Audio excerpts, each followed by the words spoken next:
कहानी खामोश यादें प्यार में पार्ट 6। वीडियो को लास्ट तक ज़रूर देखें और अगर हमारे चैनल पे नए हैं तो हमारे चैनल को सब्सक्राइब करें। बहुत ही अच्छी स्टोरी है। रिदम और सोनाली कॉलेज कैंपस के अंदर आई ही थीं कि लड़कियों और लड़कों का एक ग्रुप खड़े होकर उनके बारे में बातें करने लगा। रिदम ने तो ये सब नोटिस नहीं किया, लेकिन सोनाली का दिमाग हमेशा इन्हीं चीज़ों में अटका रहता था। वो रुक गई और पीछे की तरफ देखने लगी। स्टूडेंट्स की नज़रें अब भी रिदम पर ही टिकी हुई थीं। सोनाली कुछ कहती उससे पहले ही 2 लड़कियां उनके पास आ गईं। देखने और चाल ढाल से साफ लग रहा था कि वो भी किसी बड़े घराने से ताल्लुक़ रखती हैं। उन्हें पास आता देख सोनाली ने रिदम को इशारा करते हुए कहा, ये कॉलेज की कूल गर्ल्स हमारे पास क्यों आ रही हैं? रिदम पलटी और उनकी तरफ देखते हुए बोली, अब ये दोनों कौन हैं? सोनाली ने धीरे से कहा, ये मान्या और तारिका हैं। दोनों दिल्ली की बिजनेसमैन फैमिली से बिलोंग करती हैं और ईवान की फैमिली फ्रेंड्स भी हैं। फ़र्क बस इतना है कि ईवान इन्हें कभी इम्पोर्टेंस नहीं देता। सीधी भाषा में कहूँ तो ये ईवान की बॉडीगार्ड्स हैं जो बिना पेमेंट के काम करती हैं। हर उस लड़की को धमकाने पहुँच जाती हैं जो ईवान से बात भी कर लेती है। रिदम, तो ये मेरे पास क्यों आ रही हैं? सोनाली, क्योंकि मेरी जान, इस वक्त तुमने ईवान की जैकेट पहन रखी है। पूरे कॉलेज में गॉसिप होना तो तय है। रिदम माथे पर हाथ फेरते हुए बोली, मुझसे पहले दिन ही इतने कांड हजम नहीं हो रहे, अब ये नया स्यापा गले पड़ गया। उसकी बात पूरी भी नहीं हुई थी कि मान्या और तारिका उनके सामने आकर खड़ी हो गई। मान्या काफ़ी स्टाइलिश, लेकिन रिदम के आगे फीकी लग रही थी। तुम ट्रांसफ़र स्टूडेंट हो ना? रिदम, हाँ, सही पहचाना आपने, लेकिन बात यह है कि मुझे इस वक्त घर जाना है, तो आप मेरे रास्ते से हटेंगी। इतना कहकर रिदम आगे बढ़ने को हुई, तभी तारिका उसके सामने आकर खड़ी हो गई। तारिका पूरी तरह मान्या की चमची। तुम्हें जाने का ऑर्डर किसने दिया? रिदम, और आपसे ऑर्डर मांगा किसने है? तारिका, मान्या की बात अभी पूरी नहीं हुई है। रिदम, मुझे बेमतलब की बातें सुनने का कोई शौक़ नहीं है। बाकी टाइम होता तो शायद रुक भी जाती, लेकिन अभी मुझे जाना है। पूरा कॉलेज इस वक्त इस बहस का नतीजा देखने में इंटरेस्टेड था। रिदम कुछ कदम आगे बढ़ी ही थी कि मान्या ने उसका हाथ पकड़ लिया। रिदम गंभीर लहजे में, लगता है तमीज़ से आपका कोई लेना देना नहीं है। मैंने कहा ना, मुझे अभी जाना है। मान्या, अच्छा, तो तुम्हें ये कॉलेज सपनों का कॉलेज लग रहा है, इसलिए हवा में ज़्यादा उड़ रही हो। फिर उसने सोनाली की तरफ देखकर कहा, लगता है तुम्हारी दोस्त ने तुम्हें हमारे बारे में बताया नहीं।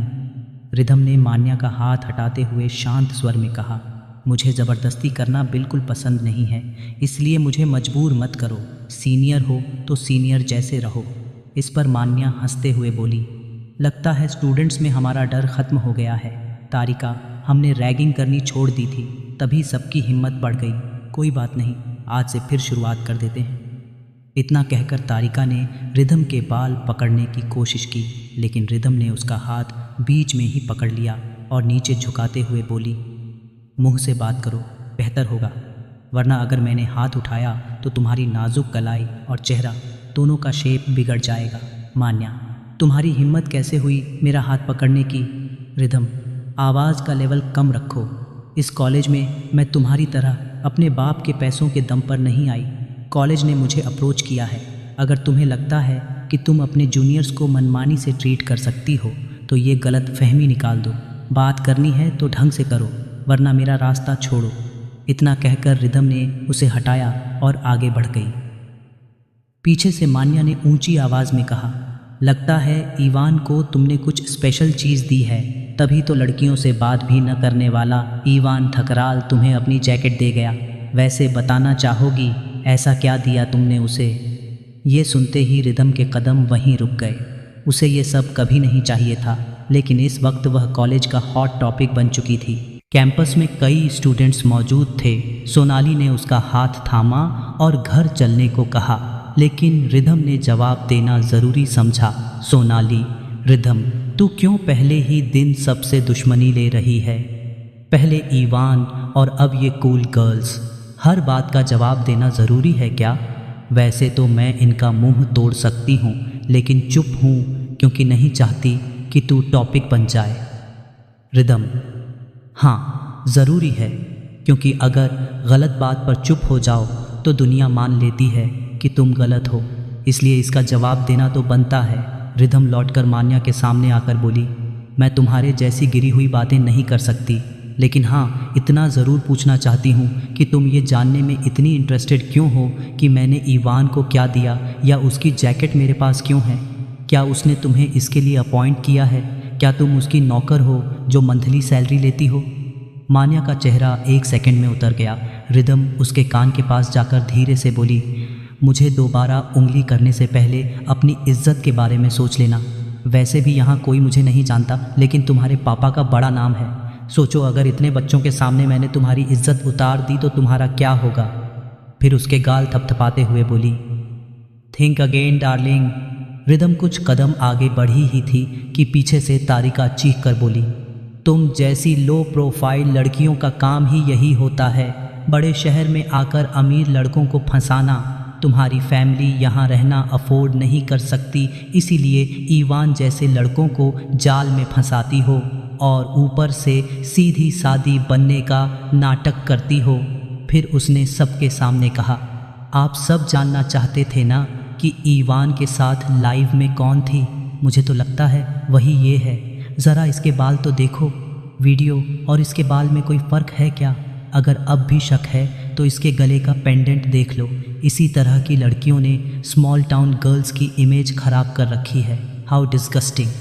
तारिका की बातें बेहद चुभने वाली थीं। कोई भी लड़की अपने कैरेक्टर या अपनी फैमिली के लिए ऐसी बातें नहीं सुन सकती। रिधम की आंखों में आंसू चमकने लगे। उसकी नज़रें नीचे झुक गईं और बिना रुके आंसू गिरने लगे। इस वक्त उसके मुंह से एक भी शब्द नहीं निकल रहा था। रिधम के आंसू देखकर सोनाली अब चुप नहीं रह सकी। उसने गुस्से में पीछे मुड़कर कहा, अबे ओ बदतमीज़ी की ब्रांड एम्बेसडर, बोल क्या रही है? समझ भी आ रहा है इस कॉलेज को अपने पापा का ऑफिस समझ रखा है क्या? जो कुछ भी बोलती जाएगी वो आगे कुछ और कहती। उससे पहले ही उसकी नज़र कॉलेज के गेट पर खड़े ईवान और सिद्धार्थ पर पड़ी। उसके मुंह से निकला, ईवान। आगे क्या होता है मिलते हैं नेक्स्ट पार्ट में।